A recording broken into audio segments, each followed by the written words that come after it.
தோர்த்து போன ஒரு நிகழ்வை கள்ளக்குறிச்சியில இடமே இல்லைன்னு 10 கிலோமீட்டர் தள்ளி அமைக்கப்பட்டிருக்கின்ற மாவட்ட ஆட்சியரகம், தினமும் மக்கள் சென்று வரக்கூடிய மருத்துவமனை இடமில்லாமல் சிறுவங்கூரில் 8 கிலோமீட்டர் தள்ளி, இப்படிப்பட்ட சூழ்நிலையில் கள்ளக்குறிச்சி நகர்பகுதியில் புறவழிச்சாலையில் ஒரு அற்புதமான பேருந்து நிலையத்தை அமைத்து மக்கள் பயன்பாட்டிற்கு கொண்டு வந்த மாண்புமிகு அமைச்சர் ஐயா அவர்களுக்கும் முதலமைச்சர் அவர்களுக்கும் துணை முதல்வர் அவர்களுக்கும் இதுக்கு உறுதுணையாக இருந்த முழுநேர பொறுப்பாக எடுத்துக்கொண்ட நெடுஞ்சாலைத்துறைக்கும் அதேபோல் மாவட்ட ஆட்சியர் அவர்களுக்கும் எங்களுடைய மாவட்ட மக்களின் சார்பாக நெஞ்சார்ந்த நன்றியை தெரிவித்துக் கொள்கின்றோம்.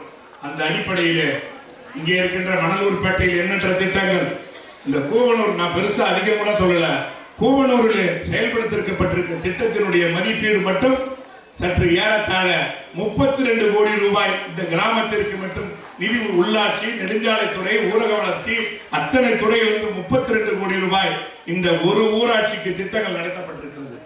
அந்த 32 கோடி ரூபாயில இது 10 அமைச்சர் கல்யாண சுந்தரம் அவர்களிடம் எம்பி ராயசபா எம்பி கிட்ட 1.5 கோடி ரூபாய் நிதியை பெற்று இங்கே நிழற்கூட, சிமெண்ட் சாலை என்று அத்தனை திட்டங்களையும் இந்த கிராமத்திற்கு செய்திருக்கின்றார்.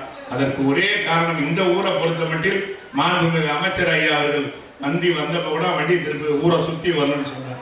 நான் கூட நேரம் ஆகுதுன்னு சொன்னேன். இல்லை சொந்த ஊர் அப்படிலாம் போக முடியாது என்று ஒவ்வொருவராக பார்த்து நலம் விசாரித்து இந்த கூவனூர் மக்கள் மீது ஈராத பற்று கொண்டவர். இந்த பாலம் இன்னைக்கு அமைக்கப்பட்டிருக்குன்னா நான் ரெக்கமெண்டேஷன் பண்ணல, நான் உண்மை தானே சொல்லணும். அமைச்சர் அவர்கள் ஒரு முறை வந்து இந்த வழியா அந்த ரோடு எப்படி இருக்கு, நான் ஸ்கூலுக்கு போகும்போது இந்த வழியா தான் நடந்து வந்து இந்த ஆற்றிலே நீந்தி செல்வேன், அந்த சாலை எப்படி இருக்குது என்று கேட்டபொழுது அது குண்டும் குழியுமாக இருக்கிறது, பாலம் கட்டவில்லையா என்று கேட்டார். கட்டவில்லை என்று சொன்னவுடன் 25 கோடி ரூபாயில் இப்படி ஒரு அற்புதமான பாலத்தை இங்கே அமைக்கப்பட்டிருக்கிறது. அமைச்சர் அவர்களுக்கு